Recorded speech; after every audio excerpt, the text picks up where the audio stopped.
ine dzidziso ine nhungamiriro yekuti pagwara reupenyu ndipo patinoona ana sekuru vedu ari masvikiro nemapositori topa kumatendo kuvayara shumba vatidzidzisa nekutipawo gwara iri.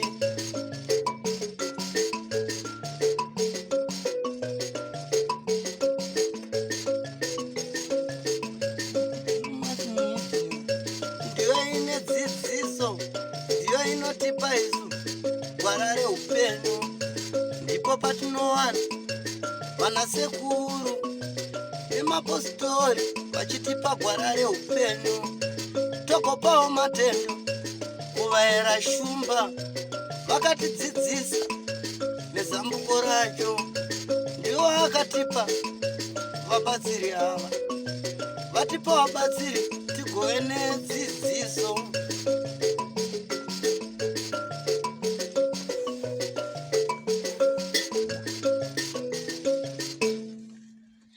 Ngajime mpururu mushauna harangero tokumbira kakune mina emdzimire mabereka ana amutina mpururu kana emukanyayo mandibaya tinokumbirawo tokumbira gwara reupenyu idzidziso kune vanoteerera kutoshora unozvivharira nzira idzi nzira dzimwe chete. kazwai mhoroi makadini linjani rangu zita ndinonzi Andrew neShamba kusangana zvakare kwatiri kuita mhuri yeZimbabwe nhasi rarimwe zuva paya makationa tiri kuMount Darwin madzimai vachichema kuti apera nemubobobo. Nhasi uno tiri nzvimbo yeShamva. Senguva dzese ndakakuudzaika kuti chihera vakuita vachibhutsurwa mbichana zvishoma nezvishoma. Utini? Ngiyaphila unjani? Mina ngiyaphila, banjani abanye? Abanye bayaphila. Yebo. Salibonani muli yeZimbabwe, ibizo lami nguNoni Ngwenya. Taurako. Sisendaweni yeShamva namhlanje siliphathele phela indaba ezilusizi. Silizolithatha kwelinye izinga silifake kwelinye izinga. Njengoba libonile emalangeni adlulileyo sise eMount Darwin ngale sikhuluma ngendaba le mbobobo, labona futhi lo munye umfana ade sihlangane laye futhi ade esendabeni enzima kakhulu yokulala lezinyoka. Sizalitshela ukuthi namhlanje siliphatheleni njalo sizalitshengisa abanye bazalitshela ukuthi kahle kahle uhamba njani.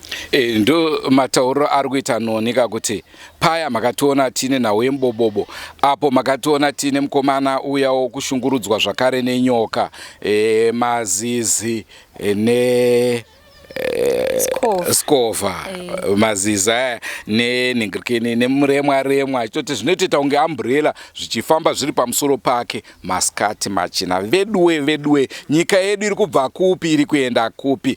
Ngatizvibvunzei mhuri yeZimbabwe. Kune vaya vasingazvitendere zvinhu izvi, isusu chedu pakura chete zvinenge zvichiitika. Izvi hatizviburitsire kuti unozvibvuma here kuti zviriko kana kuti hazviko. Dzimwe nguva kana muine explanation, asi ndinotondera zvikuru kune vamwe ambuya vatakaenda navo kwaMusami Fire vakati aiwa vanimimika zvamuri kutaura izvi munonyanya kubhilivha zvechivanhu. Handeitese ndoda kunotaura navo vana gogo ndinzwise kuti chii. Vakaudza kuti gogo ndine mapiritsi andoda kuti munwe. Gogo vakaseka kuti saka mapiritsi enyanora enyoka yangu ira. Zvamunoti hazviko ndo zviriko. Ndemuono wangu ndewekukumbira kahurumende kuti inge ichiongorora chinzvimbo ichochi chechivanhu ichi, dai chadzoserwa pachinzvimbo chacho patsvagwa masolutions echivanhu. Ndine mubvunzo kamhuri yeZimbabwe. Mubvunzo wangu wakanangana nemi muri ikoko. Munotondera muhondo yechimurenga, nzvimbo ino yatiri ino ndo yaitsviriridza kapfuti dzichirira. Dai tikatsvaga kana paine maveterans ari kutori pano munguva yehondo ka vanhu vaiyamurwa nechivanhu. Kwaiti kana makomrades ari pakembi paakakemba, ndainzwa kanda ndiri mufana nai, kwainzi kwauya chapungu chiya chikati ko vaitoziva kuti pavari pashata, voteera nekwachiri kuenda nako. Masoja aisara wosvika achibhomba nzvimbo, asi vanhu vatoita sei, vatodisappear. Nawo mubvunzo wangu kana kumutungamiri wenyika, kana mawana nguva yekunditarisa ndichitaura panguva ino, mubvunzo wangu kwamuri ndeunoti, pakapera hondo, sei musina kuti chivanhu chamaita chiya muri kusango muchiite? Nhasi uno kune chechi ishi, mangwana iyo kuwanda kwemachechi kwakanaka kakunorwa kunamata, asi mubvunzo wangu ndiwoyo kuti ko makazoisa kupi chivanhu chenyu? Uri musi weSunday, enda kuPower FM gospel music, Radio Zimbabwe gospel music, Star FM gospel music. Every station yawangofunga kuti regedza ndichune, unotobata kambo kesvondo kachirira. Ko nderipi zuva rinonzi ndo redu rechivanhu rekuti ndikachuna so ndinonzwa ngoma kadzichirira, ndikachuna so ndonzwa mbira dzichirira vachele? Muli yeZimbabwe njengoba lisazi ukuthi emandulo abantu babekhonza izinto zabantu, kodwa these days uyazi umuntu esithi hayi inyanga yebuthakathi lobo, akula zinto ezinjalo. Nxa wena ukholelwa uNkulunkulu, kholelwa uNkulunkulu wedwa. Nxa ukholelwa ebantwini, kholelwa ebantwini wedwa. Ungathi ukuthi lezi zinto ngamanga, akula into engamanga. Izinto lezi esizenza lapha elizibona lapha ku TV asizifomi muli yeZimbabwe, asomanga. Ngakho ke nxa wena ungakholwa, hlala la ucabanga ukuthi ngamanga, ungatshela abanye ukuthi hayi la ngamanga. Hamba wedwa ukuthi ngamanga. Lathi esibelieve siyakhona. Njengoba likwazi muli yeZimbabwe ukuthi vele these days akula muntu ongakutshela ukuthi mina ngihambile emuntwini onje ngacela uncedo. Bonke bazawutshethi sihambile church. Kodwa into zabantu lezi ezechibanu muli yeZimbabwe asosatanism, asomimoya emibi, asokuthakatha, izinto zethu abantu abamnyama ezazivele zenzwa kudala emandulo ngogogo bethu labokhulu bethu muli yeZimbabwe. Ukatona kwakabataneko zvinonzi mamona ka seloya anoroya chii chaizvo chatipinda muri yeZimbabwe, zviri kubva papi? Tiri kurasika papi? Tuku akaimba kuti dada nerudzi rwako, chimiro chako nedzinza rako, haungakwanise kuzviimba, rekedza ndiimbe ndega. Ko tiri kurasika papi? Muone room tiri kurasika papi? Ndinofungidzira kuti dai tafunga kairi katatu, handisi kuti vanhu ngavaswere kudzin'anga ini, musakanganise kundinzwa, handisi kuti swerai asi ndiri kuti ngatizive kuti tiri vanani, uyezve tinofanirwa kunge tine zvatinoitawo zvinoratidza kuti tiri vanani. Handei kuSwaziland makamboonawo zvavanoita vachiita chivanhu chavo, handei kune dzimwe nyika muone zvavanoita, zvinotodadisa. Endai kana paYouTube izvozvi mungonotaipa Swaziland culture kana munoonakidzwa nezvikuitwa nevanhu vane rudzi rwavo. Isusu zvedu zvakaenda kupi? Zvakatakurwa kusangana kwatiri kuita muri yeZimbabwe nhasi rarimwe zuva. Nhasi uno tiri nzvimbo yeShamva sekutaura kwatamboita. Tingawanze munamato sadza richipora. Nauye tafambira, hatisi kuda kuti tikutsanangurire asi kuti muzvinzwire mega zviri kuitika pano. Dzimba dziri kutemwa nematombo, ndofunga makambozvinzwa. Moto uri kubvira, makambozvinzwa zvichiitika kumwe. Kutaura kuno kwatiri kuita kudai so, zviri kuitika panapa zviri kutoitika zvakare pane mumwe musha kumwenezi. Munotondera vamwe vakazoyamurwa namufundisi zvakare, vairutsa zvipikiri. Zviri kuitika munyika yaBaba, nyika yechizvarwa, nyika yakasununguka. Unoti chii nazvo? Mina ngilakho kunenge engakukhuluma kodwa kwenza izibanga. Rangu zita sekutaura kwandaita ndinonzi Andrew Shamba. Senguva dzese, don't forget to subscribe to Drewmas Media. Drewmas Media, taking you to another level. Nhasi tiri pane rimwe level. Regedzai tipe varidzi vemusha mukana uno wokutaura vatiudze kuti chii chiri kutora nzvimbo pano. Dambudziko rangu rakatangira pakudai.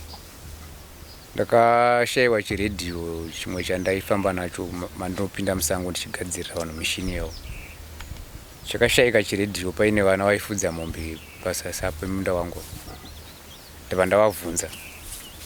Kusvika ndabvunzawo nevabereki kuti ndambobvunza vana venyu nyaya yechinhu chandashaya chiredhiyo changu ndobva chashayika ndikanobvunzawo vamwewo vandakamboonawo vachitenderera vari papa chabva chashayika zvekuti ndikaita 2 days rechi3 ndakabva panapa makuseni ndaenda kubasa rangu iroro ndichidzoka masikati zvekumapasti 1 ndikaona mwana aine chibhatiri achitonditi ndanonga chibhatiri chinenge chechiredhiyo chedu ndikati alright wachiwana papi ndikanzi ndachiwana parodhi apo changa chine mwana wekwaningi ndamubvunza kuti wachiwana uri kuitei ipapo zvikanzi hapana zvandiri kuita ndobva achisiya chibhatiri achibva aenda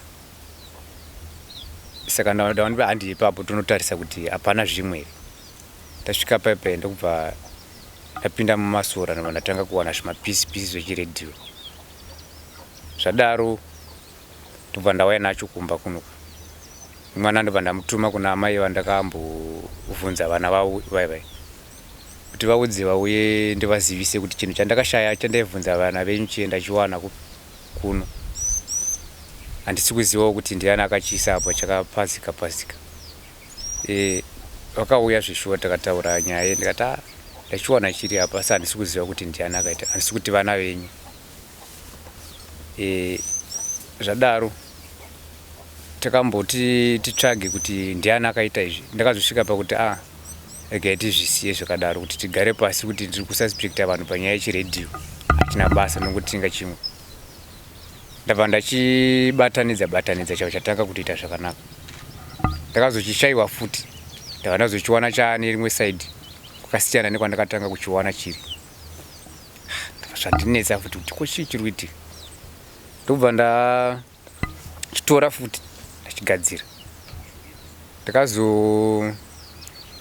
ndakazoshayiwa sola yakanga iri pasi kubva pakaita mhepo yakadonhedzwa sola yangu pasi saka ndakutya kuidzosera padenga ndangoisiya iri pasi chiisa mumba kumadeko yakazotorwa ndokubva ndaona muhwezva mumahuswa ndobva ndauteera kusvika kuzasi uko ndobva ndaona yakaiswa mumvura muchigomba zo ndobva ndatora sola yangu ndadzoka nayo kuno ndichingonamata pese ipapo kuti asi kana ari munhu kana mwana Mwari muchandizivisa kuti ndiani ndobva ndadzosera sola yangu paipai ndaisungirira ndaikonekta tambo ndobva ndagadzira ladha ndasungirira sola yangu padenga kati kana ichatorwa padenga ipapo ndobva patorwa chifomu rabha chevana chavanorarira chibva chatsvagwa mumasora chibva chawanikwa chiriko ndobva vachitora vachidzosera paipai zvadaro pane umwewo wandowiriranawo naye anonzi Chigogo ane munda wake wefodya kuzasi wakapfuura wachiti sawe ndisiro foni yangu pachaji ndobva ndamuisira foni yake yepachaji apapo ndichisakura mumunda umu aya mazuva aita achifamba pachiitika zvi ndaisa foni yepachaji ndikusakura mune madzimai vana vari kukuseri tichitoita kuti tarisai kuti ndiani achauya achitora zvinhu apa time yavakangoti pane zvanganzi aite mwana kuseri achiuya kunoku achizodzokera achipinda mumba akasvika foni muchisina ndobva auya zvikanzi matora here foni yaChigogo ndikati handina kuitora ndatosiya zvataita pepe ndapinda mumba foni hapana zvisho achimhayonodza Chigogo pane vanawo vaichengeta mombe vari pasasapo ndikati Chigogo anoenda kunobvunzawo vana ivava aidi ndaneta nazvinhu anobvunzawo foni ndeyake nokuti paaitika zvimwe zvese ndaitombomuudza nokuti iye anoshanda ari kubandiko remapurisa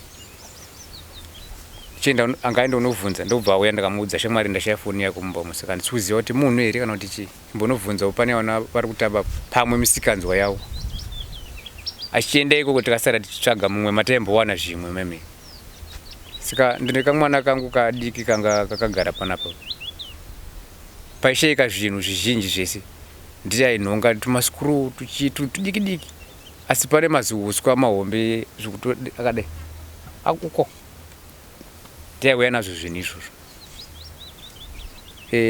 akabva anhonga foni iye kuko isina bhatiri chikavha chikunze pasina line pasina. Right. Ndikubatei muromo.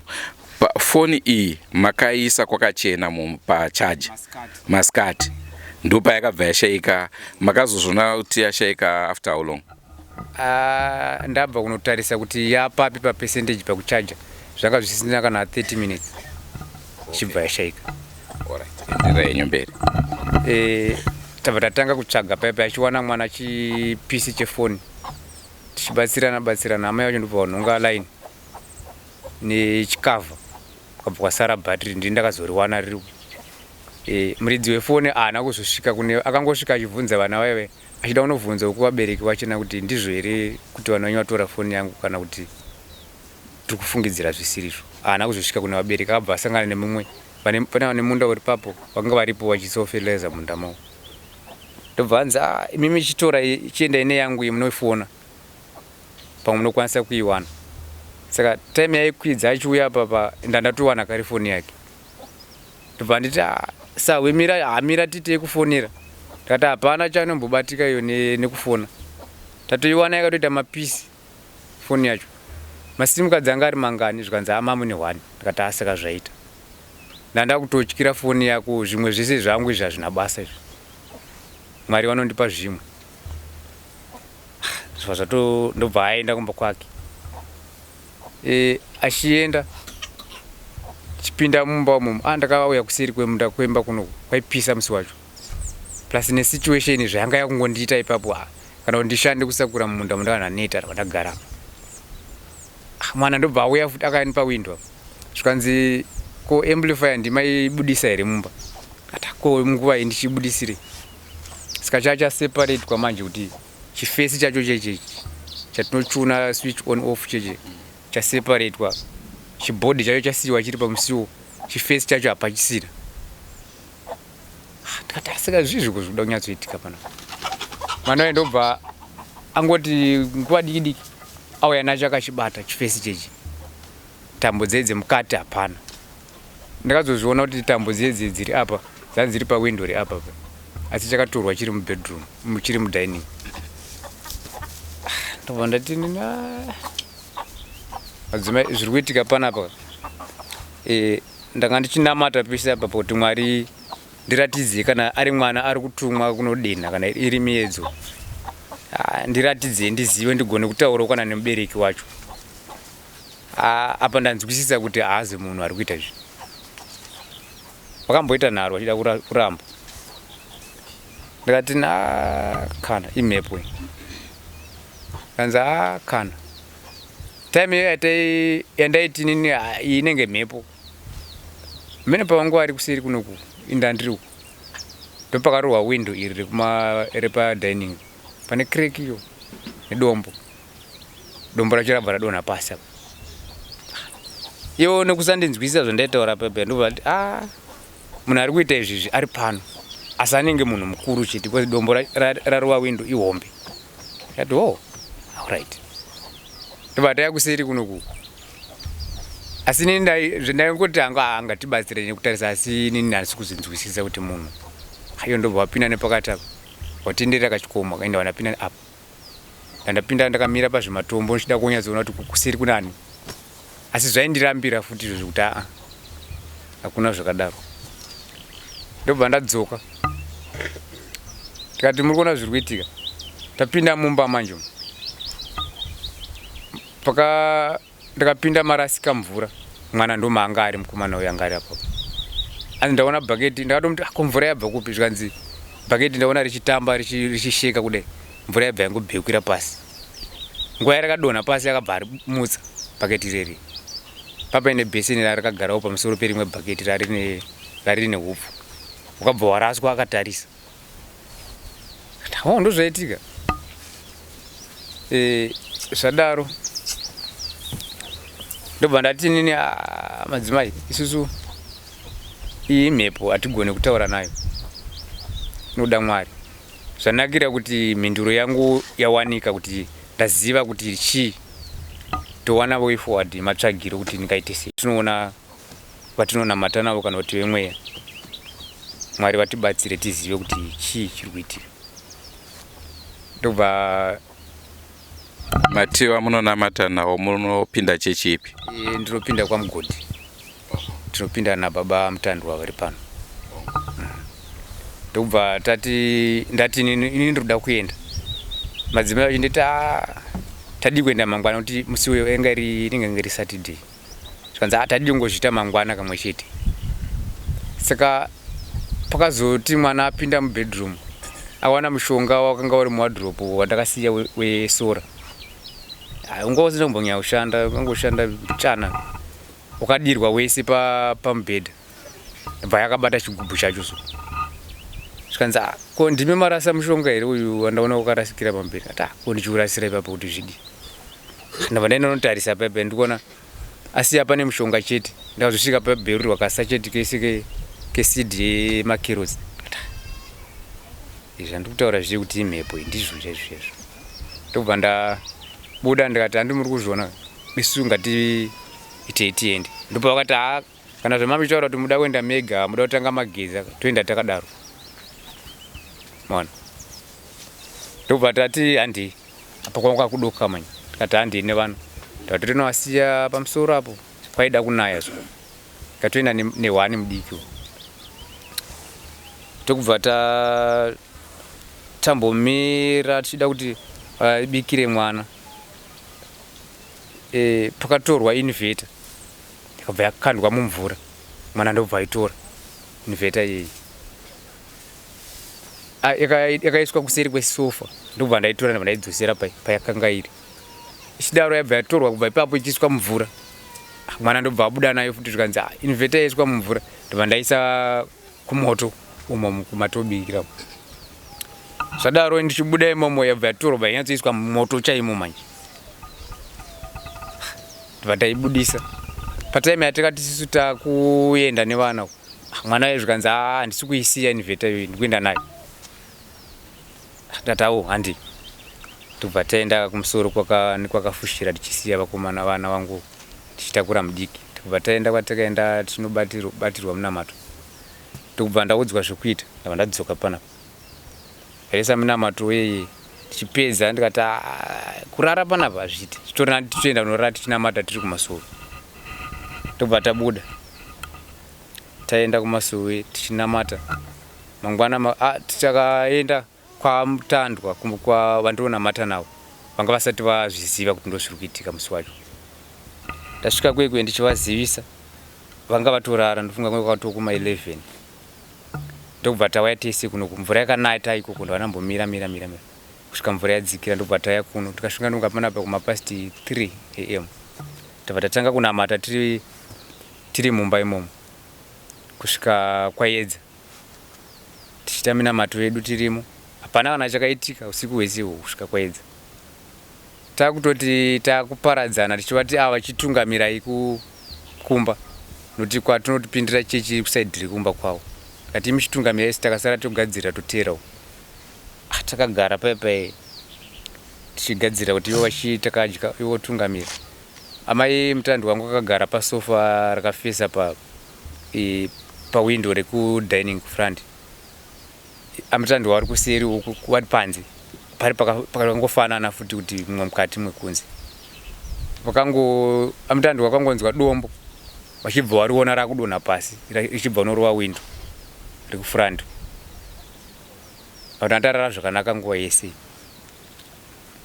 Saka kubva ipapo ndopatakabva tati kana handichi kumba. Tiende tonamata tiri uku. Ava ndipo vakati vana kana vari kumusoro kwandi tonovasiya vari kumba kwangu nevana vamwe variko. Vaenda kwekwe. Vana tavasiya. Isu takuita zveminamato chete. Chiti takarara tichinamata uko. Tichiuya pano. Tichinamata tichiuya panapa. Saka mwana wangu paakanga ari uku iyeye wachina ndikutaura uyu. Vakazviona kuti mwana hembe dzaakabva nadzo kuno kuti asina kugadzirira. Ndobva vamuchinja hembe vachiti ngatimuchinje hembe. Tumpe dzakanaka. Time yakangomuchinja hembe vachimupadze mwana wavo ikoko.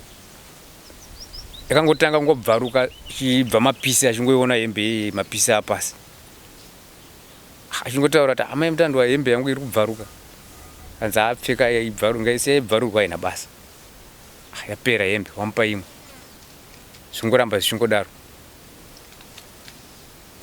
ndobva patanga kutika yematombo vangotemwa nematombo vanhu makumbo sikutomboziva munhu akavarairwa kungofamba wake obva angorwa nedombo kusiri kufamba sei tichifambawo tichienda nekukumba kwavo tichinoona kuti vana varara sei tichida kuona kuti kwamukawo sei ndokudhuze nekumasowe pakatoitikawo chiitiko icho ndiripo dombo rakatouya rikarowa padrow rikadonhera pasi mwana wamutandwa bhari nongo wabhari kanda kusango time yayo wakabuda ndichazoti vaida kubuda vachita sei kungobuda kusvikaita kubva panapo kuenda mumunda dombo rakamutema rakakanda kusango rendo rakabva ramutema ari kusango ikoko ndobva watodzoka Pamba wachimhanya vana veve pamwe anga achitema chinhu chacho chikabva chamudzosera ndofunga kudaro tichingoramba tichinamata paipai tabva tauya kunoku kuti anga timbonamatai tiri pano tichinamata tikazoudzawo vamwe vanext door wangu sababa anete vari papapa kubvira pakasheka chiredhiyo ndakavaudza ngoti zvimwe zvacho zvinobva zvawanda ndoita ndichizozvikanganwa ndichikata vakanga varipo pachiitiko chipi kubva pakutanga tikazoita minamato nevamwe vemakereke tiri pano tichiti Mwari hakuna chikuru chinokunda Mwari vamwe vachibvunzawo kuti hauna here chavakabata chinenge indonamata Mwari kana pandanga ndakambomira ndisinganamati hapana pandakambotenda kuti mushonga une chekuita paupenyu hwangu handitende mushonga kuramba zvichidaro wakazotanga kuita moto mumba zvinhu zvakutsva tatadza kunzwisisa kuti kuchicha kuitika ndokubva ndanoudzawo kansera kumusoro anova village head andotungamirira mubhuku rineri kuti ndo zviri kuitika ndokubva vatiwo regai tiite zano rekuti tiudze machechi ari kupinda nhasi vese tovaisira matsamba iri Friday takavisira matsamba vauye vaite sevhisi yavo vari panapo vaprofita vanoudzwa naMwari kuti zviri kudei ende zvii ndobva paitwa saizvozvo pane vakakwanisa kuuyawo takanamata tikaita mapungwe edu panapa panenge 3 tichiti Mwari vatibatsire vaprofita vachitsanangura zvavaitsanangurawo pamasevhisi ataiita mina naye aina kumira zvaitoti pakaitwa munamato nanhasi pakaitwa munamato zvinotikamukei zvishoma kazhinji mupostori aita munamato akabva pano akaenda zvosara zvichiitika patei tichiti zvapera pakawanika munhu anouya seungano iri panapa paunotanga kubvunza kuti zviri kumbonyatsoitika zvinobva zvaitika iye aripo kuti aone maona saka nezuro takatamboti zvinenge zvatiperei mweya watibatsirawo pachinzi zvitori nani zvinhu zvidzokere mumba nemunamato andaita mukaona zvatanga futi handidzoke futi kunoita munamato tatorongedza zvinhu mumba nezuro ndichitoti handinoda kuti ndimboenda kubasa ndimbotsvaga mari nguva yarebesa kana mumunda chamundatadza kuwana nguva yekusakura mumba tarongedza zvinhu mumba nguva makuseni tamuka ndichoti madzimai munokwanisa here kusara panapa pandienda hangu ndimboita zvadoda kuita nguva diki ndodzoka zvikanzi hamunoenda atauraiti hapana kuita 2 hours takushandisa munamato yatikanzi tinofanira kugeza tichidi taronzwa mana kuti tishedzera kuti mune moto sofa ndo rakutsva manje rori randakatogarira ndo rakubvira manje madzimai ndobva wamhanya paipai ndobva waridzima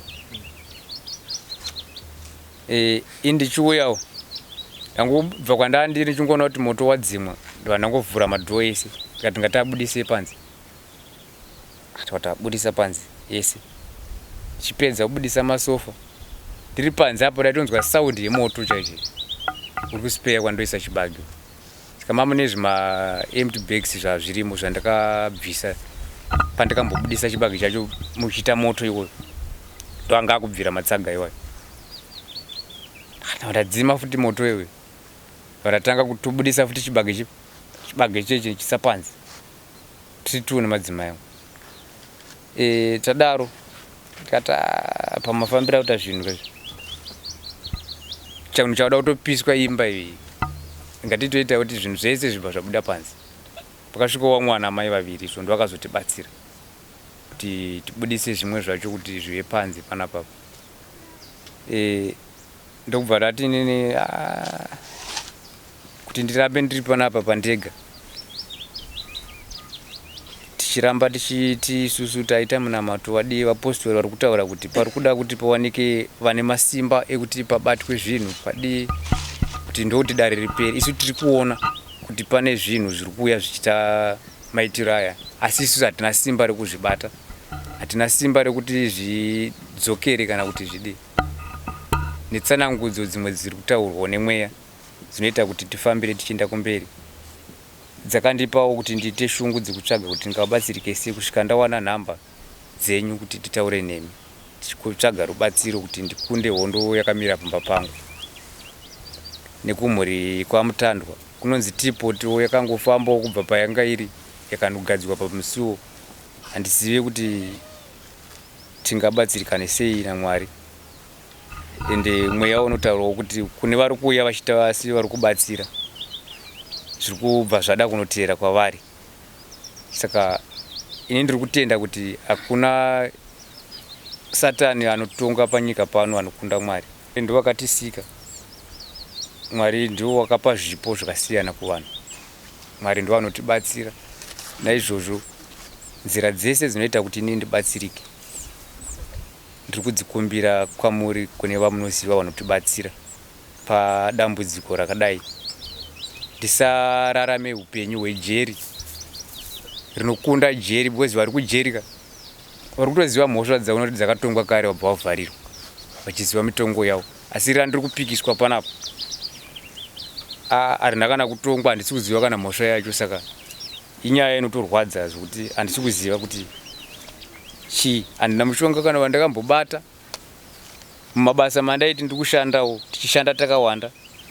Ndatonamata Mwari kuti Mwari ndichengetei mandiri kupinda munouraya. Mwari nditungamirire chinhu chandiri kutsvaga kwandiri kushanda. Ndimi Mwari makachisika. Saka hapana pandakambotenda mushonga zvokuti ndiri kuti Mwari ka vandigonesi papa. Kana zviri zvinhu zvakabatwawo nevamwewo zvisiri kuropa rangu, ini nemhuri yangu haiurayirwe izvozvo. Ngazvidzokere kune muridzi wazvo. Hongu baba, nhau yamataura mainzwa, asi pane zvimwe zvishoma-shoma zvatingangodawo kunzwisisa. Maane nguva yakadini muchigara pano uyezve musati mauya pano paigara ani? Ineni panapa ndakavaka 2019.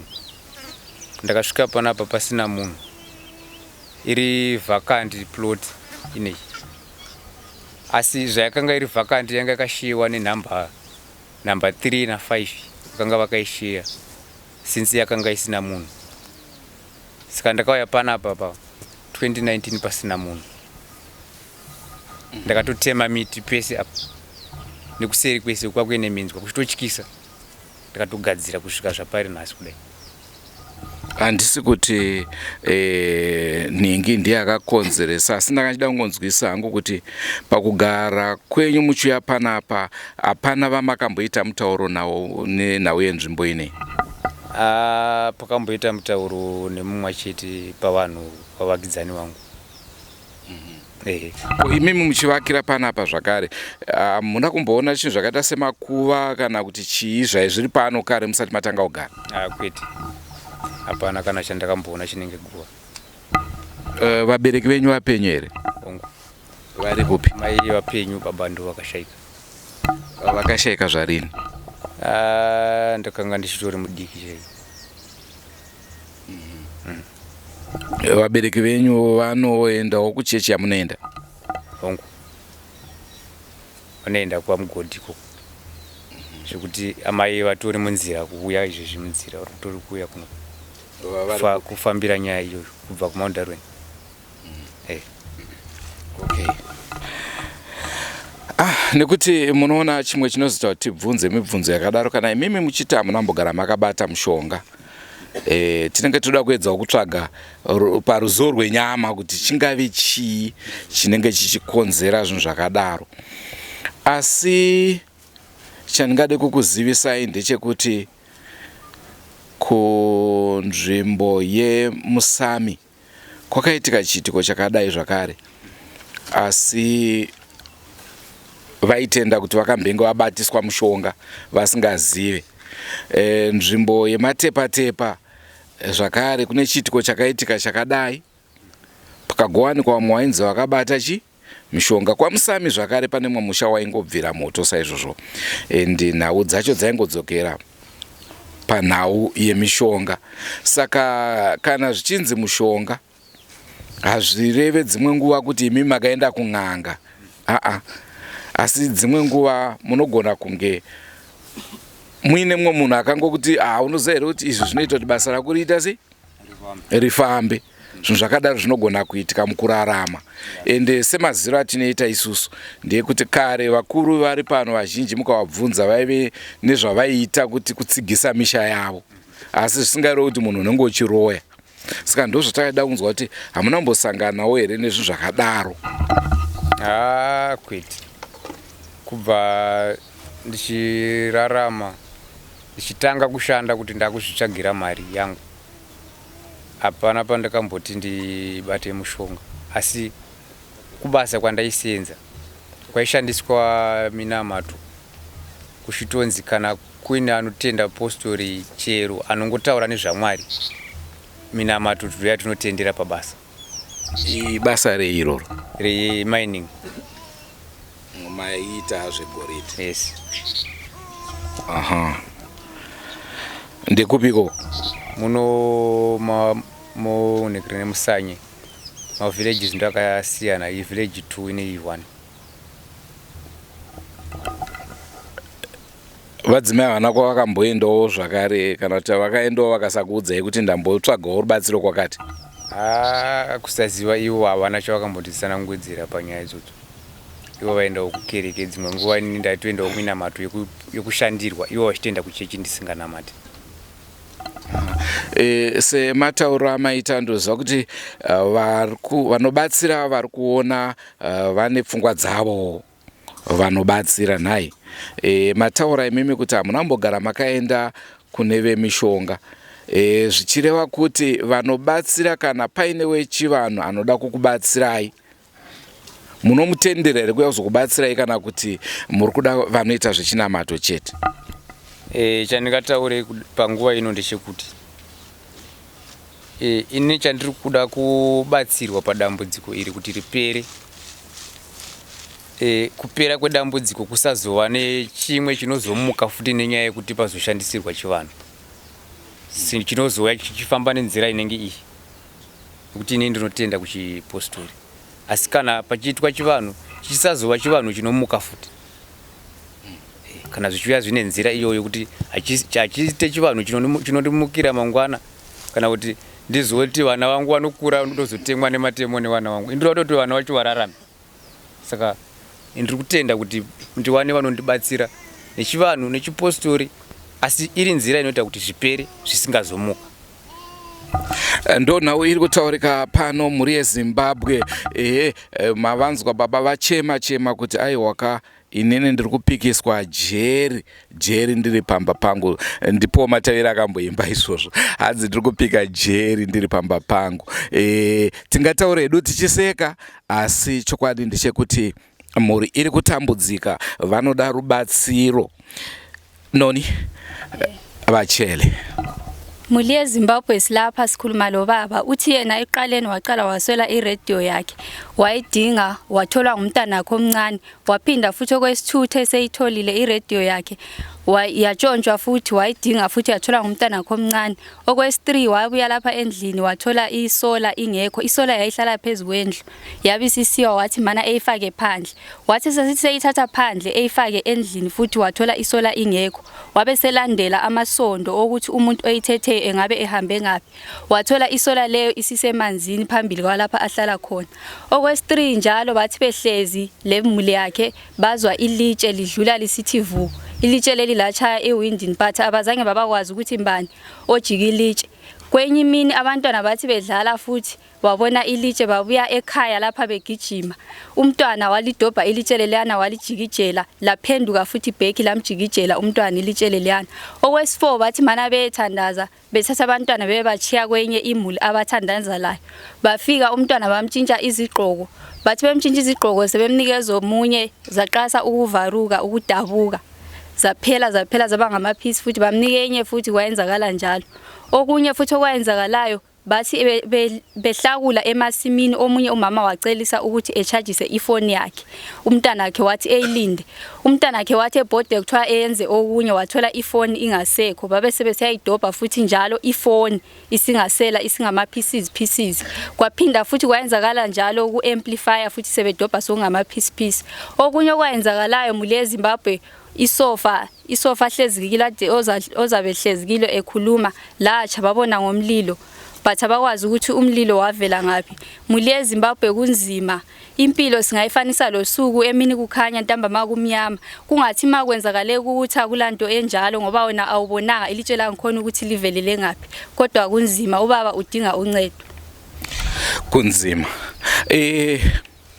Muri Zimbabwe tinogara chizvitaura kuti zviitiko zvakadai zviitiko zvinoshamisa. Zuro uno takaburitsa isusu mukomana anogara munzvimbo yedziva rasekwa extension achiti ari kuitwa mukadzi nenyoka iye ari murume. Zvinhu zvinoshamisa izvozvo. Vamwe vaitaura kuti haiwa imi ngaende kuchipatara brain dzake hadzina kuita zvakanaka. Zvinotipa mibvunzo yakawanda kudarika mhinduro.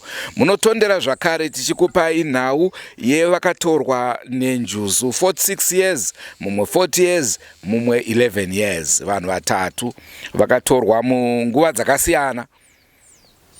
Asi vazhinji havazvibvume vaitaura kuti ko mapurisa vakatombova vhetera vanhu ivava pamwe vangu vakapara mhosva vakatiza vakanogara kuSouth Africa vakadzoka. Vanhu ivava vakamira sei zvinenge zvichitaurika nana Doubtful Thomas. Iye zvinezvi tine nhau yacho vakatorwa nenjuzu vari kugara mumba.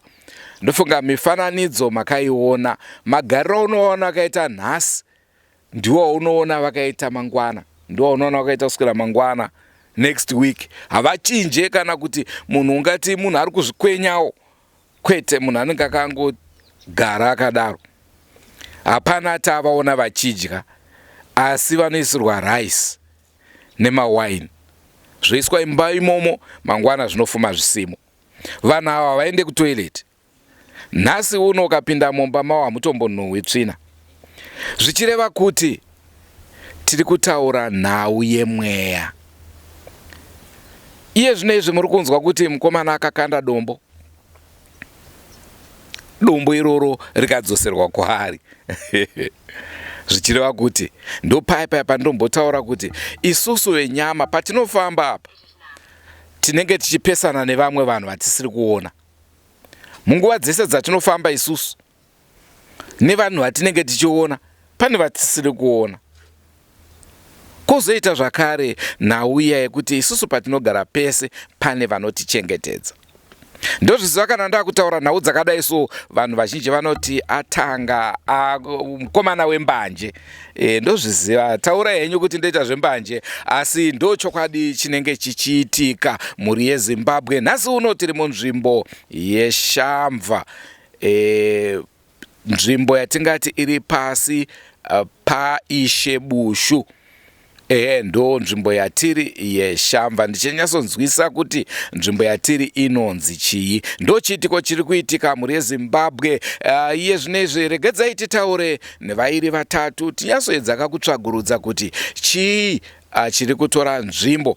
Baba tokukumbirai mombosuduruka Andonau iri kuitika kamhuri yeZimbabwe zvatiri kuedza kutsvaga semaziro amunoita tichatodzoka nzvimbo ino nevanobatsira.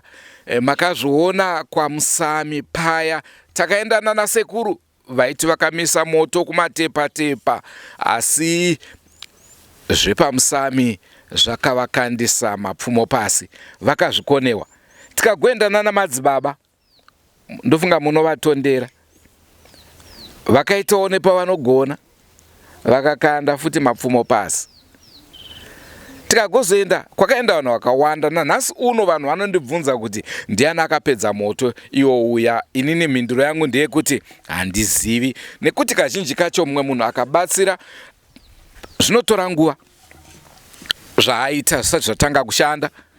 Wokupedzisira takazoenda naye ndimadzimai vatakabva navo vaibva pawaterfalls, ndo vakazoenda kana iwo gogo vaya vakabvuma kuti ava ndiwo vane yese, nekuti vana sekuru vakauya vaya vakasvikobata nyoka panapa, vangabate kanyoka kadiki. Inini yangu nyoka yandinayo panapa ndeya 1975 wezve yakareba 3 meters. Saka aka kanyoka kamuri kutaura nezvako aka majokes amuri kutiitira aya. Naizvozvo amhuri yeZimbabwe tirimo muchirongwa, tiri kuda kuendera mberi. Makadi henyu mama, tingade kuti kwasemhuri yeZimbabwe movatsanangurawo dambudziko ramuri kusangana naro. Toziva kuti baba vatsanangudza zvese, asi kana paine zvimwe zvavasirira zvavakanganwa zvamunofungidzira kuti dai izvi neizvi ndabata, mobva mati kurukurira. Tinotenda makadi enyu mhuri yeZimbabwe.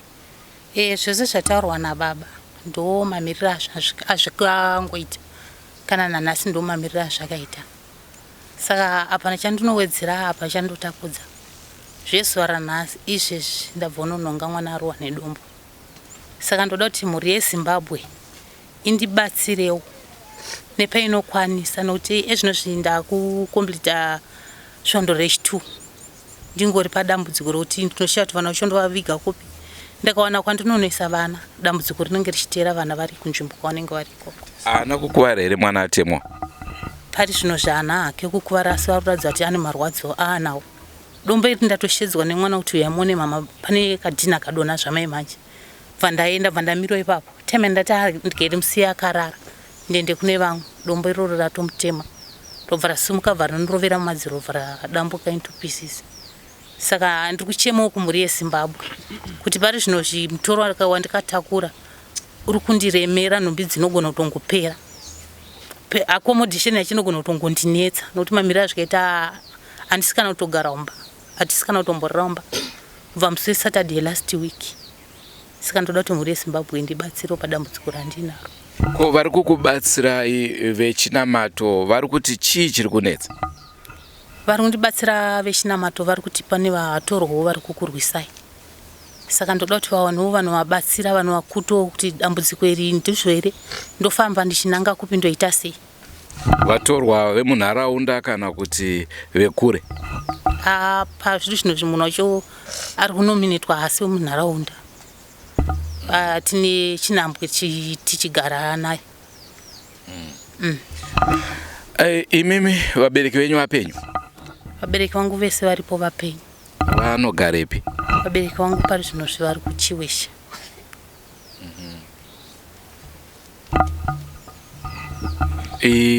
Imimi musati makunamata hamuna kumwe kwamakamboendawo muchibatsirwa kwechivanhu kwokuti tingati kuda pamwe pakubatsirwa panogona kunge pakaitika vaya vanoita utsinye wokupai futi mushonga unokuwadza? Ini ndikangobvirira ndiringori mudiki tichienda kuchechi. Maipinda chechi ipi? John Maswengo Ochena. Asi pari zvino zvindakuenda chechi kwaMugodhi. Ndisingazivewo nokugara nokubatsirwa. Unenge uchiti ndiri kuenda pane munhu wemuprofiti kuti andibatsire, uchisingazoti uri kuenda pan'anga.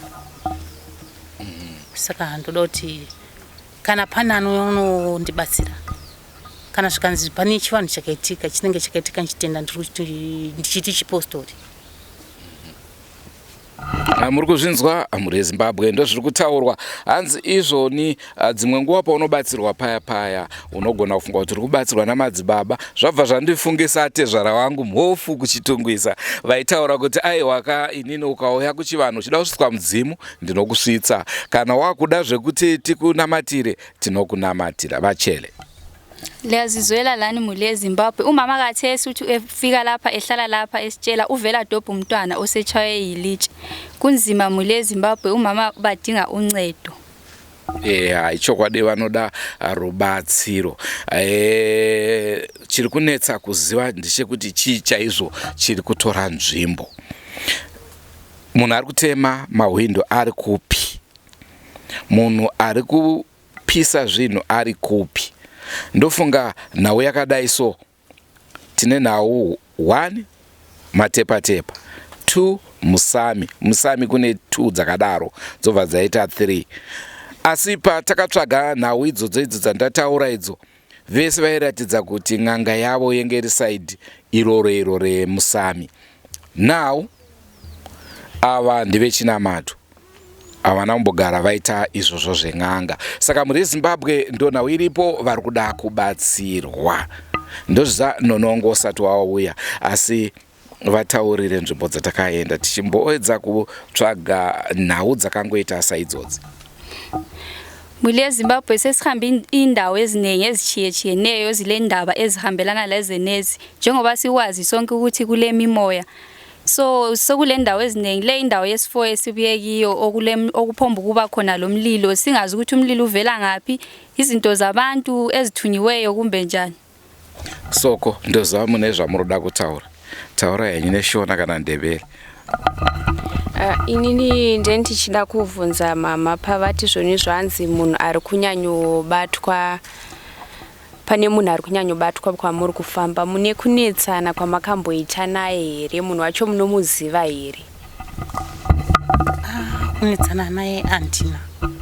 Ndinenge ndakutongotiwo vanenge vauya vari vanhu vemweya vaive vachibatsirana nemunhu wacho womweya anenge achiburisa mashoko ekudaro. Notini panyama yangu handigone kududza kudaro. Asi munhu woukama? Handitori noukama nemunhu. Zvinowanikwa mungatarisire kudiwa nenyika yese. Panotowana vamwe vanokuvengai, vamwe vachikufarirai.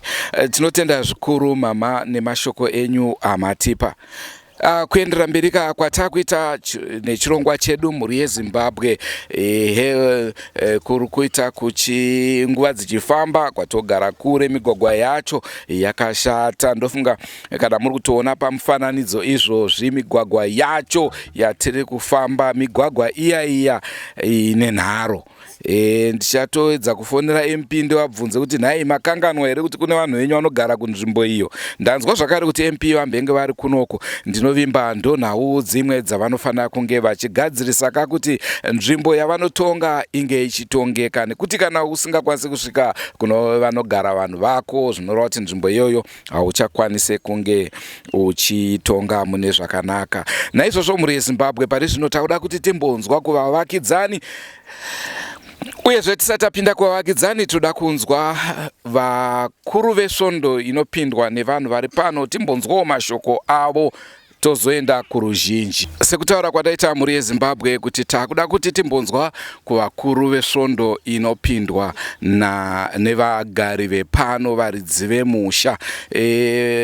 Tinokugamuchirai muchirongwa icho chinosuwisa zvikuru. Ameno imi sevesvondo toda kuti mutange nekuzvizivisa uyezve mutitsanangura kuti idambudziko rudziko iri pane zvamakaratidzwa here kuti chii chasanganikwa nacho, chiri kusanganikwa nacho nevagari vepano. Andinotenda zvikuru.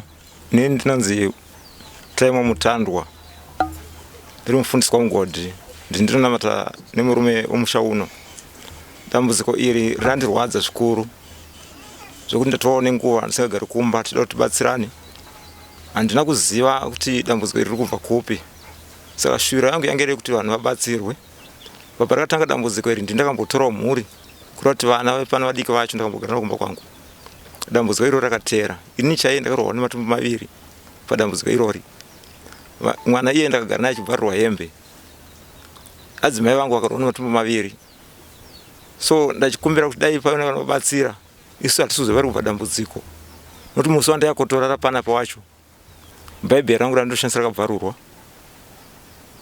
masipika akasumuka ndichiona kubva pange yagara yakafamba mumhepo so yagara pasi chiitiko chakandishamisa kuti kubva ndichikura kusvika pandiri nhasi asi andina chiitiko chakaita saichocho nanhasi hatisi kurara mumba tiri kutoya pano zuva rega rega tatone 2 weeks tichirara panapa inoda kudambudziko iri kana mabasa emaoko hatichaita inoda kudambudziko irori saka ndichatokumbirawo vabatsiri vatibatsire padambudziko iri ndatenda. Mazvinzwa mhuri yeZimbabwe, pane pandada kunzwisa matimu akaona masipika ari mudenga akaita kukandwa here kana kuti akambomira mudenga? Masipika aita sekunge munongozana munhu achitsiga mugoro anotousumudza sipika yakasumuka ndokubva yafamba iri pamhepo ndobva yazogara nechipamberi asi akaitakura anga asingaoneki zvangofanira kukandwa kuti matombo dombo iroro haurioni kwarinobva rinongokurova iwo unozoona rakudonha pasi asi kwarabva hauzi rabva noko. Inini ndichida kubvunza kuti kazhinji kacho panoitika zviitiko zvakadai tikatarisa even kwamusambiziti but kunowanzoitika zviitiko zvakadai panobvira zvinhu bhaibheri haribatwe bhaibheri haritombobvarurwe korenyu hamunambozvibvunzawo kuti why rakabatwa o rakabvarurwa? Handina kuenda zobvunza kuti sei rakabvarurwa nokuti indakangoti ndisatani wenzvimbo ino saka rakabvarurwa bhaibheri iroro. Ndizvozvo mhuri yeZimbabwe ndo nhau yanga ichitaurika. Vati vakambozviedzawo asi zvakakona n'anga murapwa achida. Pachele. Mhuri yeZimbabwe sesikhuluma lo mfundisi ongeyothandaza lo baba wakule indawo umnikazi womuzi ohlala lapha. Uthi yena selamaviki amabili ehlala lapha bezama ukuthi bencedane laye wazibonela ngawakhe amehlo kazange wabuza wayekhona ebona izipika zihamba emoyeni zijikwa then uthi wabuya lapha iBhayibheli lakhe adekhuleka ngalo elibala ladabuka but kazange wabakwazi ukuthi imbano lidabulileyo kazange wabuza ucabangela ukuthi maybe ngabe kungusathane imoya emibi kunzima mhuri yeZimbabwe. Ndozviziva kuti izwi iroro norida kunzima zvakaoma zveshuwa. Ndinoitwa Amos Mandisha ndinorarama ndiri muno mamatanda.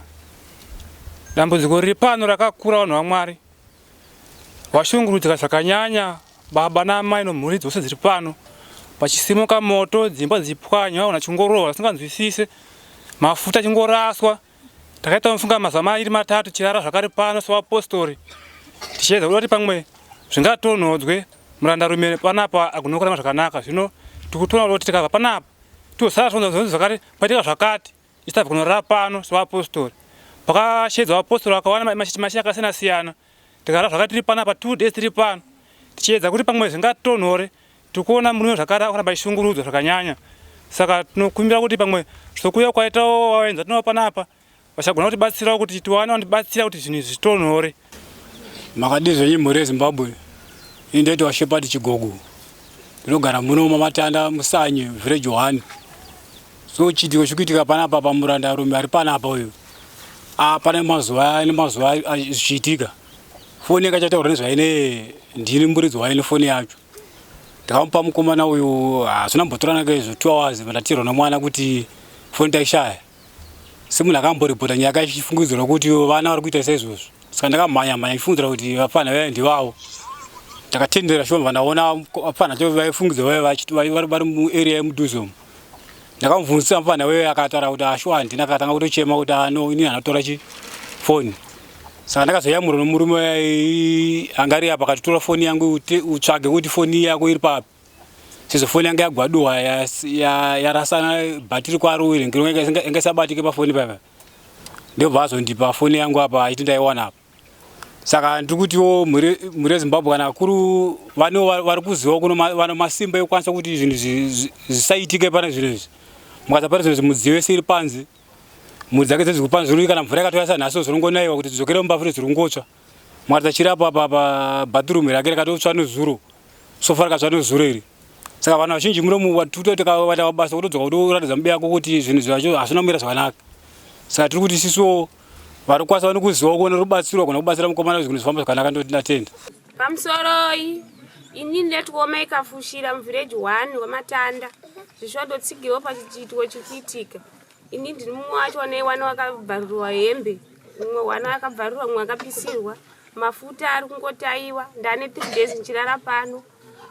Usiku hapana chinoitika, asi kana ari usiku hapana chinoitika, masikati ndo pamunoona chiitiko ichochi. Vanhu vakaita munamato achibva asati atombobva muprofita motanga matoona maminimini anenge achiitika. Murutoona takachengetedza mafuta kudai ukangoyasiya apa unoona pasisina. Saka zviri kuitika pano zviri kutirwadza. Pamusoroi ini ndoitwa mai Magube. Ndine vana vakomana vaifudza mombe nechepazasako. Ndo vaifungirwa kuti ndo vanga vadai vakatora karedhiyo pazuva rekutanga. Asi nokufamba kwenguva nokufamba kwemazuva, baba vepano naamai vepano mushure mekunge tashanya kuuya kuzoona zviitiko zvaitika pano, vakazenge vakutsanangura vachiti amai takazogara pasi takaongorora kuti vana havana chavakatora. Imhepo dzangosumukawo pamusha pedu zvakutoda imi vavakidzani vangu nevaprofita tigone kubatsirana kuti mhepo iyi tingaidzimure sei. Inini vana vangu chaindinetsa ndechekuti vana vangu vacho vana vadiki. Wokutanga wacho ane 10 years, wechipiri wacho ane 5 years. Ndo vana vacho vaifungirwa kunzi pamwe ndo vangadai vasvika Pamba vachitora chiredhiyo. Asi ndakazodzikamisa moyo wangu nehana yangu mushure mekunge baba naamai vepano vakutsanangura vachiti takazogara pasi takaongorora kuti vana havana chavakatora. Kunyangwe foni yakashaika pano haina kutorwa nemunhu. Ichiripitira kutoitika. Amai takutokumbirawo ruregerero. Ndo kutsigirwa kwandiri kuita pazvinhu zviri kuitika pano ichokwadi. Izvozvi mafuta atinawo aya ukangoyasiya pasi ari kuraswa, ari kubeurwa mafuta. Ndatoya nemafuta aya ari kubeurwa, ukangosiya akangogara paega anoraswa. Vanhu vakauya pano vachida kunzwisisa kubvunza kuti zvii zviri kuitika pano, zvinongotanga kungoitika zvega kuti imimi munyatsobva pano nokugutsikana. Ininiwo nokuzogarawo nokunzwisisa nokuona zviitiko zvakadai zvinokurarama muupenyu ndangasati ndazviona. Ini ndinonzi Vanhete kunzvimbo ino yeSanye kunonzi kwaMatanda village 1 nzvimbo yaChifubushu. Hongu tine chisuwo chiri pano pesi patiri pano Pamba pemurume wandikavakidzana naye. Ini ndiniwo kutanga kuti adzivise dambudziko rese riri kuitika pano. Ndinotsigira zvese zvaataura, hapana manyepo, hapana kuwedzera. Vatosiya futi zvimwe zvakatowanda zviri kukonzeresa machiripiti nemaminimini zvatisati tatomboonawo kubva tiri vadiki. Saka ndinokumbira ina ndatombofara chaizvo kuti zvandaona motikari yasvika yeZBC ndakati dambudziko rerapera. Saka nazvino ndiri kuvatendawo kuti vakutipawo nguva kuti tsanangure zviri kunetsa mukati memusha uno, vozotitsvagirawo zvekare nyanzvi dzinogona kunge dzichinunura musha uno. Zvandanga ndichitarisira, ini pachezvo zvangu ndachitarisira kuti kana ari mumwe munhu zvisiri zvepano, nokuti vabvunzisiswa chaizvo baba vepano kuti pane zvavakamboitawo here muupenyu hwavo, varambisira vakati kwete. Saka zvichireva kuti panotori nemunhu ane zvinhu zviri pano, nokuti kana takuona midziyo ichitsva matombo achibva nemukati, saka zvitora kuti mukati memba macho ndimo motori nevanhu vacho, vepano ndo vakutogara panze. Saka ichi chisuwo chikuru chokuti imi matisvikiriwo pano muchinzwawo mashoko oritsugiro ire zvese zviri kuitika pano.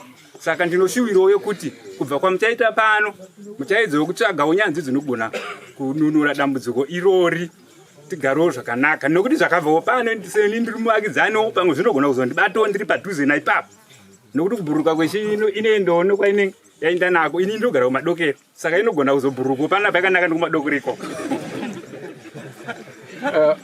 Musati mabva ipapo baba, manzwa kamuri eZimbabwe mashoko avataura, ndiri kumbira mungotaura baba kuti Drewmas Media. Drewmas Media. Ehe, haisi ZBC, iDrewmas Media. Vanenge vasati vaziva nezveDrewmas Media, tinokumbira mukangoenda panhare penyu ipapo, mongoenda mogugula, mongonyora kuti Drewmas Media. Aiwa, nyaya dzisi dzatanga tichikutaurirai pano munodziona ipapo. Tatenda zvikuru baba. ndotenda. Muri Zimbabwe ndofunga nhau yataurika pano, mainzwa manzwa vataura vakasiyana siyana, zvinonzwisa tsitsi, zvinopisa tsitsi. Naizvozvo tazvitaura nhasi rarimwe zuva, hatizive zvichange zvichiitika mune ramangwana, kuti tinenge tiri kupi, chii chinenge chichiitika. Asi mushure mechiitiko chakadai so, regai nditaure zvacho zviri pano zvichinzwa kuti aiwaka kune vamwe vanhu ane mapowers vachauya zvichaona moto. Isusu hatina mapowers, zvisiyane nesu. Isusu chedu chatinoita chete ndechekuti kana tadaiso takutsvaga vacho vana mazvikokota vanogona nhau dzakadaiso vouya vobatsirana nemhuri ino ive neugaro hwakanaka. Mhuri yeZimbabwe selizizwelelani lazibonela ukuthi besilapha endaweni yeShamva ngendaba elusizi kakhulu eyamlilo lokulahleka kwezinto. Kubuhlungu kakhulu. Kusasa songabe kunguwe kube ngomunye wakho njengawe ongabhiliviyo, one day kuzokufica lawo. Kana usingabhilive mangwana zvikauya kwauri uchaona kuti aiwa zvaitaurwa zvezve zviriko, uyezve pamunotishora paipa muchiti wanzira, kana zvauya kwauri uchatitsvaga tozviziva, ende hamuzodi kutaura kuti ndini uya tokuziva kuti mune makuya muchihwanda ungoti aiwa kwangu kwazodai so ndiyamurewo, nekuti tiri vanhu. Handiti? Singabantu abamnyama, kulanto esingayenza ngemvelaphi yethu. Iro ganda redu iro riri ndonoradza kuti imi kana muchiti mundebele vanhu mnyama, tine mnyama here so? Hayi, asila mnyama. Singabantu abamnyama, asila mnyama. Okay, ndaziva tiri vanhu venyama. No. Vasina mnyama? Hatina mnyama, asi we are black. Ayo, ndazvinzwisisa. Ngatisangane zvakare mune zvimwe zvirongwa. Senguva dzese tinokurudzirai kusubscribe kuDrewmas Media. Drewmas Media, taking you to another level. Goodbye, my friends. Goodbye, my friends. Wakamboonana, tichazoonana nerimwe zuva, hama dzangu. Goodbye, my friends. Goodbye, my friends. Wakamboonana, tichazoonana nerimwe zuva, hama dzangu. Ini ndokwenda kubasa kwangu,